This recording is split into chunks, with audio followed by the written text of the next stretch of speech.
अस्सलाम वालेकुम। Welcome to our channel Miskeen learning. इस वीडियो में हम कर रहे हैं अ टीनेजर स्प्रेड का इंग्लिश वर्कशॉप। मेरी आपसे गुजारिश है क्वेश्चन नंबर 6 को प्लीज़ मिस मत करिए। ये टॉपिक बहुत ही इंटरेस्टिंग है और इससे आपको इंस्पिरेशन भी मिल सकती है। Let us get started. Choose the correct alternative and complete the given sentences. पहला सवाल, according to the poet dash are brought by each new day. Poet के हिसाब से हर दिन क्या आता है? न्यू बिगिनिंग्स और न्यू एंडिंग्स, नई शुरुआत या नए इख्तिताम। पोएम में चेक करते हैं। Each day brings new beginnings. हमारा जवाब है न्यू बिगिनिंग्स। अगला सवाल, we must decide to take the road which leads to great distress और ग्रेट सक्सेस।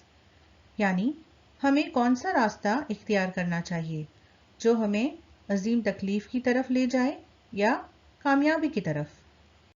पोएम में क्या दिया है? I can choose to take the road of life that leads to great success.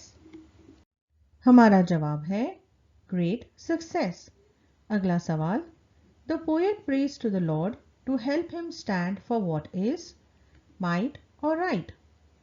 जो poet है वो खुदा से किस चीज़ की दुआ मांगते हैं कि उन्हें किस चीज़ के लिए खड़ा होना चाहिए? ताकतवर के लिए या जो सही है उसके लिए। पोएम में क्या दिया है?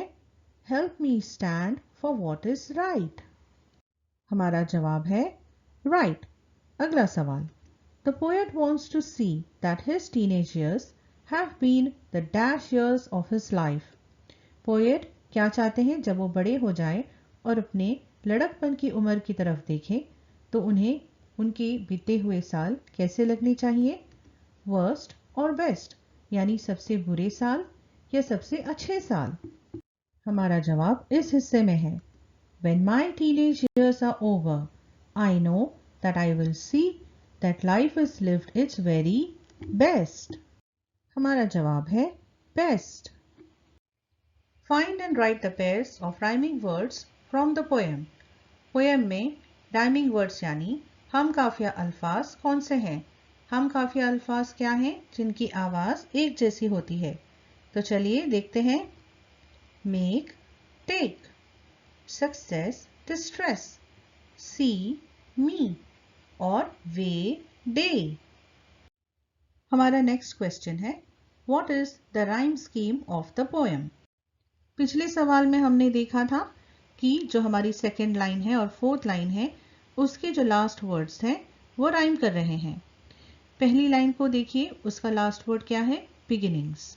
और तीसरी लाइन का वर्ड क्या है? चूज।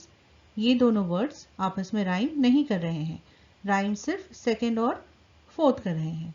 तो हमारी स्कीम कैसे होनी चाहिए? राइमिंग स्कीम, हमारा जो पहला लाइन है हम उसे मार्क करेंगे ए, दूसरे लाइन को हम मार्क करेंगे बी, क्योंकि बिगिनिंग्स और मेक मैच नहीं करते। अब थर्ड लाइन में वर्ड कौन सा है? चूज। ये भी ऊपर के दो वर्ड्स के साथ राइम नहीं करता, इसलिए हमने इसे कर दिया सी। और लास्ट लाइन में कौन सा वर्ड है? टेक, जो राइम कर रहा है सेकेंड लाइन से, तो इसे हमने मार्क कर दिया बी। इसी तरह जो है बाकी के आप वर्सेस देखेंगे, राइमिंग स्कीम सेम है।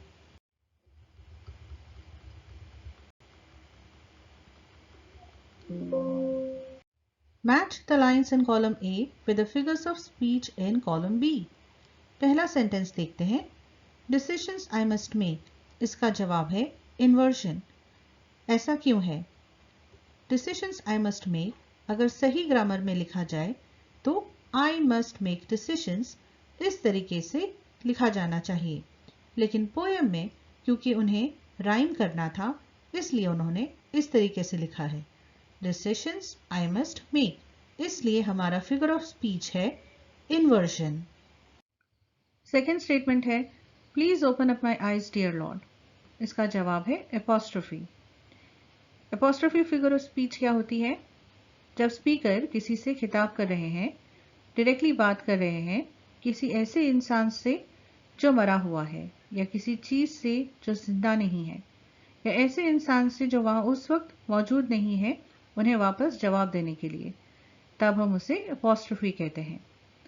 जैसे पोएट जो है यहाँ पर खुदा से बात कर रहे हैं, गॉड से बात कर रहे हैं, तो हम गॉड से प्रे करते हैं, दुआ करते हैं, लेकिन गॉड या खुदा हमें डायरेक्टली जवाब नहीं देते हैं, तो इसलिए हम अपॉस्ट्रोफी फिगर ऑफ स्पीच कह रहे हैं। Third statement, travel down the darken road. Answer है एलिटरेशन। आपकी किताब में ये एग्जाम्पल दिया गया है। Alliteration is the occurrence of the same sound at the beginning of words in a phrase, sentence, etc., such as that life is lived its very best. Find out more examples of alliteration from other poems in your book. तो alliteration क्या है? Alliteration यानी sentence में जब ऐसे लफ्जों का इस्तेमाल होता है जिन लफ्जों की जो शुरुआती आवाज होती है वो सेम होती है। तो हमारे एग्जाम्पल में देखिए, ट्रैवल डाउन द डार्कन्ड रोड, तो डाउन और डार्कन्ड इनकी जो आवाज है वो ड से शुरू हो रही है, जो कि सेम आवाज है। Find out more examples of alliteration from other poems in your book. आपकी किताब में और काफी पोएम्स है जिसमें आपको एलिट्रेशन के एग्जाम्पल्स मिलेंगे, आप ये जरूर नोट करिए। Last statement, I can choose to take the road of life. इसका जवाब है मेटाफर। यहाँ पर हम क्या कर रहे हैं, हम जो लाइफ है, जिंदगी है, उससे रोड से कंपेयर कर रहे हैं। तो मेटाफर क्या होता है? मेटाफर यानी किन्हीं ऐसी दो चीजों को कंपेयर करना, उनकी बराबरी करना जिनमें हकीकत में कोई मेल नहीं होता, लेकिन वो सिर्फ हमारे जुमले को असरदार बनाने के लिए हम इस्तेमाल करते हैं।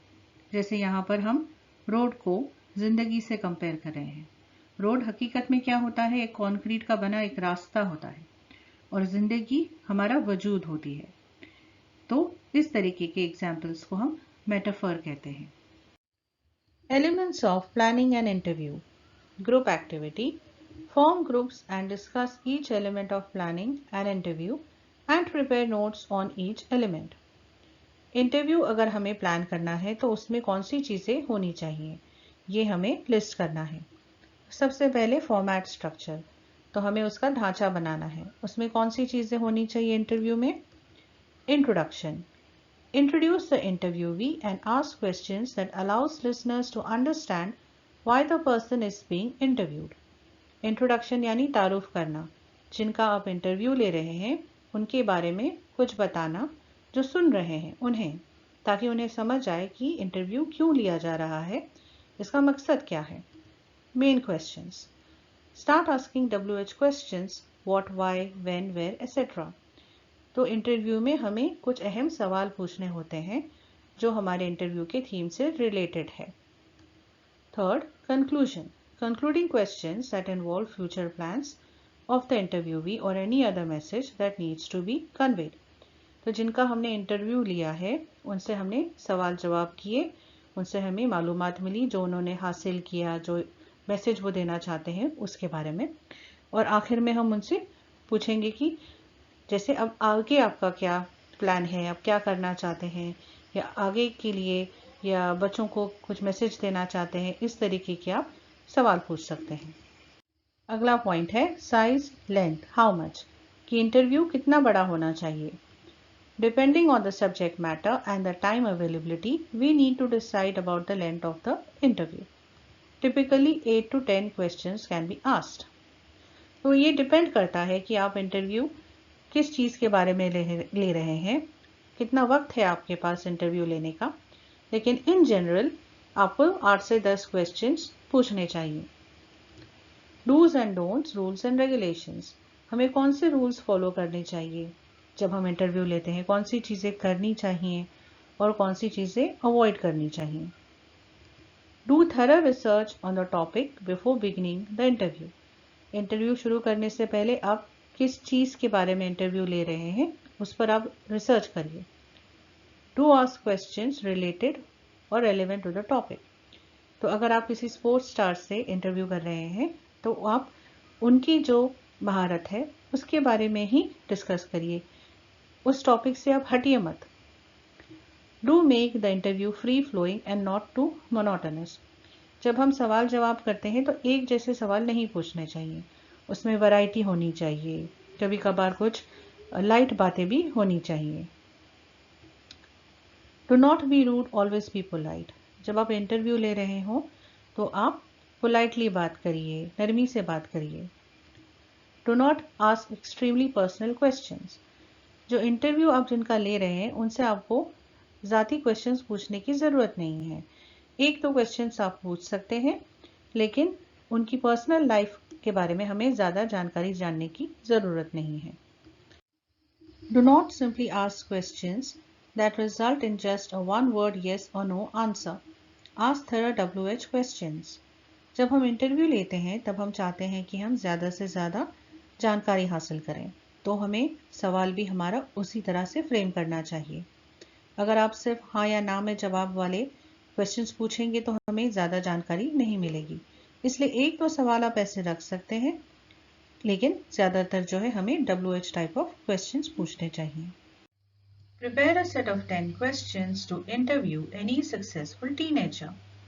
10 सवालात बनाने हैं हमें एक सक्सेसफुल यानी कामयाब नौजवान के इंटरव्यू के लिए। हमें यहाँ पर कुछ गाइडलाइंस दी गई हैं, हम उनका इस्तेमाल करके हमारे क्वेश्चंस बनाएंगे। इंटरव्यू क्वेश्चंस के लिए मैंने जो टॉपिक चुना है वो है टीनेज चेस ग्रैंड मास्टर का। वो इसलिए क्योंकि फरवरी 2022 में इंडिया के teenage chess grand master Ramesh Babu Praggnanandhaa ने एक ऑनलाइन चेस टूर्नामेंट में world number 1 grand master Magnus Carlsen को शिकस्त दी। इस टॉपिक से मैं बहुत मुतासिर हुई हूँ एंड आई होप कि आप भी इससे इंस्पिरेशन ले सकते हैं। इंटरव्यू स्टार्ट करने से पहले हम कुछ इंटरव्यू की डिटेल्स देखेंगे, जैसे इंटरव्यूवी कौन है यानी किसका इंटरव्यू हो रहा है, कौन ले रहा है, कहाँ हो रहा है, टाइम वगैरह। Let us start. Name of the interviewee Ramesh Babu Praggnanandhaa. Name of the interviewer Sameer P. Topic sports, winner of Airthing master online rapid chess championship. Venue Stellar sports centre. Date 17th March 2022। Time 10 AM। Duration 20 minutes. अब हम हमारे interview question start करते हैं। First question जो होगा उसमें पहले हम जो हमारे इंटरव्यूवी हैं हम उनका इस्तकबाल करेंगे, उन्हें वेलकम करेंगे, उन्हें ग्रीट करेंगे, फिर हम उन्हें कॉन्ग्रेचुलेट करेंगे और उसके बाद हमारा जो सवालों का जो सिलसिला है वो स्टार्ट होगा। Hello Ramesh, thank you for talking to us today. First of all, congratulations on your victory in the Airthing Master Online Rapid Chess Championship. Can you please describe how did you feel when you defeated the world number 1 Grandmaster last week? First question में हमने क्या किया, पहले हमने उन्हें hello कहा और उन्हें कॉन्ग्रेचुलेट किया उनकी विक्ट्री के लिए, और फिर हमने सवाल किया कि जो चैंपियनशिप आपने जीती, आपने वर्ल्ड नंबर 1 को हराया, आपको कैसा महसूस हो रहा है। How do you prepare for such important events? What is your typical routine? जब इस तरीके का कंपटीशन होता है तब आप अपने आप को कैसे प्रिपेयर करते हैं, आपका जो डेली रूटीन होता है वो क्या होता है। Third question, you are the 5th youngest grandmaster in the world. Please tell us when did you start playing chess?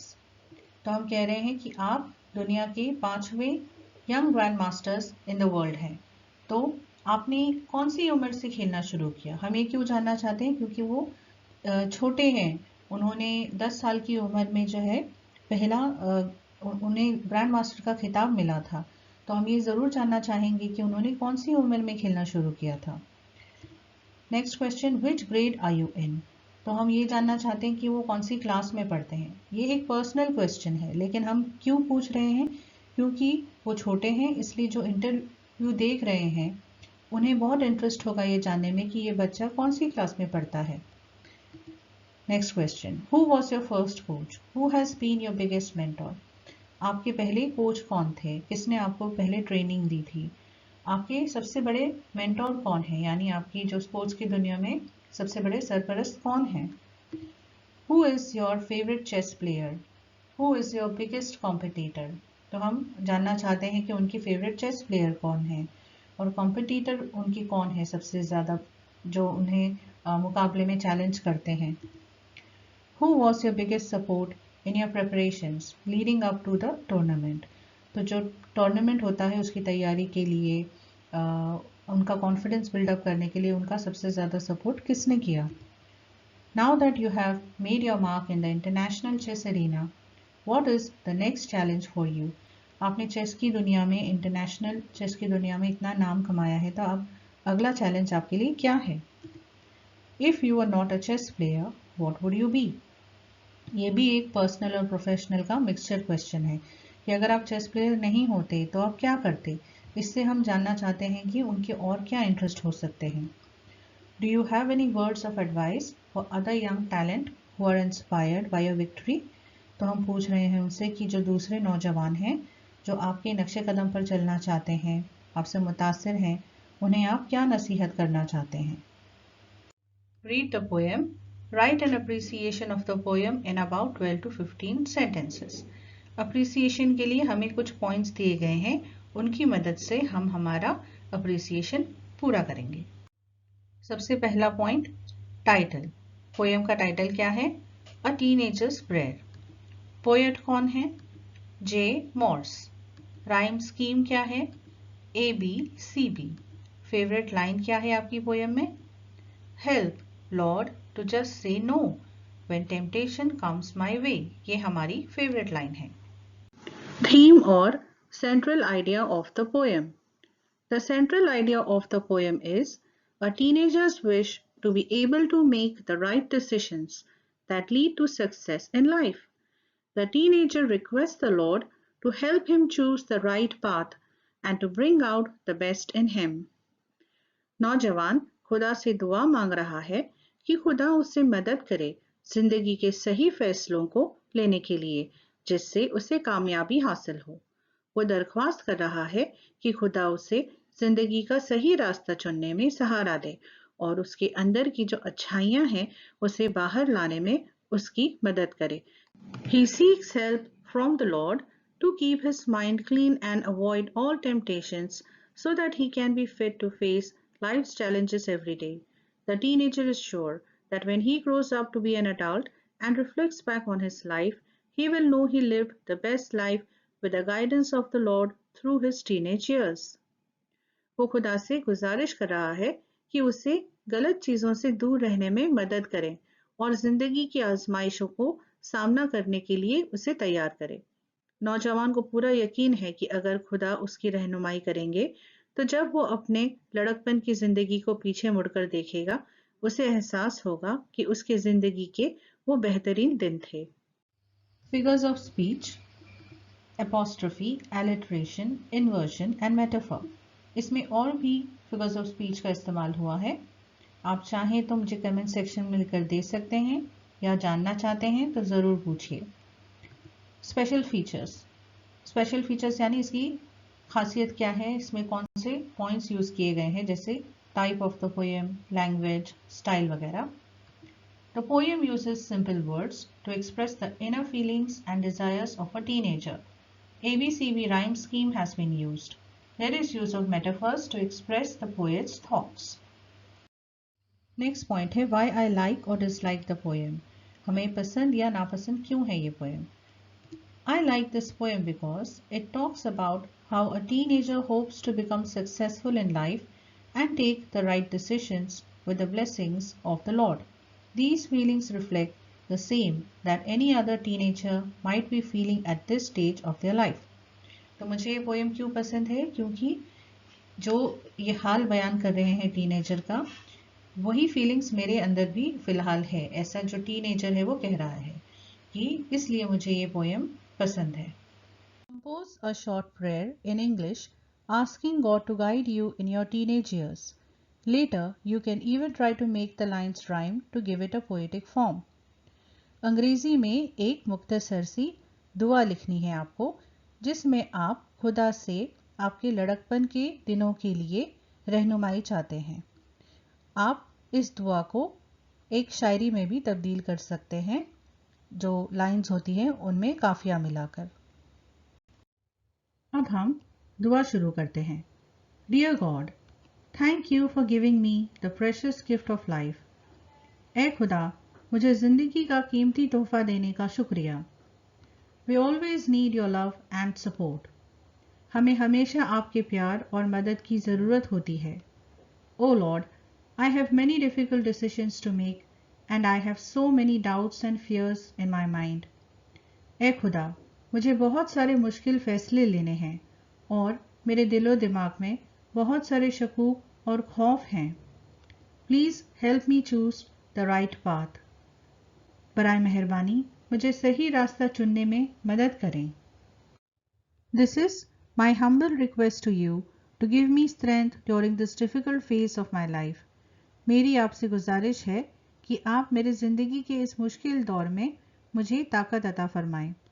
With your help and support at every step, I am sure I will gain the confidence to do the right thing. मुझे यकीन है कि अगर आप मेरे साथ होंगे, मेरे हर कदम में मेरे साथ होंगे, तो हर चीज़ करने में मुझे एतमाद हासिल होगा। I pray to you, Lord, to help me differentiate between the right and the wrong. मैं आपसे दुआ करता हूँ या दुआ करती हूँ कि मुझे सही और गलत के बीच फ़र्क करने में मदद करें। Please help me to grow into a good human being who stays away from the bad temptations and does good deeds so that I can make the world better for myself as well as those around me. Please मेरी मदद करिए कि मैं एक अच्छा इंसान बन पाऊँ जो बुरी चीज़ों से, फितनों से दूर रहे और अच्छी चीज़ें करे ताकि मैं दुनिया को खुद के लिए और जो मेरे आसपास के लोग हैं उनके लिए बेहतर बना सकूं। बच्चों, मेरी आपसे गुजारिश है कि आप इस दुआ को अपने लफ्ज़ों में लिखिए। इस दुआ को जो मैंने लिखी है उसे एक टेम्पलेट के तौर पर ही इस्तेमाल करिए, क्योंकि जो दुआ होती है वो हमारे दिल से निकलनी चाहिए, हमारे खुद के अल्फाज होने चाहिए। जो दुआ लिखी थी हमने राइमिंग वर्ड्स का इस्तेमाल करके उसे पोएम की शक्ल दी है। चलिए पढ़ते हैं। Thank you God for the gift of life. Thank you for being my provider. Please help me choose the right path. It's a humble request from a teenager. I have many difficult decisions to make and I have doubts and I have fear. Please be with me in every step, O dear Lord, my Saviour. I therefore pray to you, my Lord, help me to differentiate between wrong and right. Help me grow into a person who helps others and makes the world bright. Last question. Look around in your vicinity, your family, friends, neighbors, classmates, etc., and write about any 4 teenagers who have made a name for themselves by doing something extraordinary. तो हमें हमारे आसपास, जैसे हमारा खानदान, friends, पड़ोसी जो class में हमारे साथ पढ़ते हैं, ऐसे किन्हीं 4 टीनेजर्स के बारे में हमें लिखना है जिन्होंने कुछ एक्स्ट्राऑर्डिनरी किया है, जिन्होंने अपना नाम कमाया है किसी फील्ड में। तो चलिए देखते हैं। फैमिली, महविश खान, इन्होंने क्या किया? She got the 45th rank in all India for the NEET exams. Friends, Parivash Kabir. She won second prize in inter-school shooting competition. Neighbors, Prashant Nair participated in cleaning the river stripe all over the city. तो ये क्या है?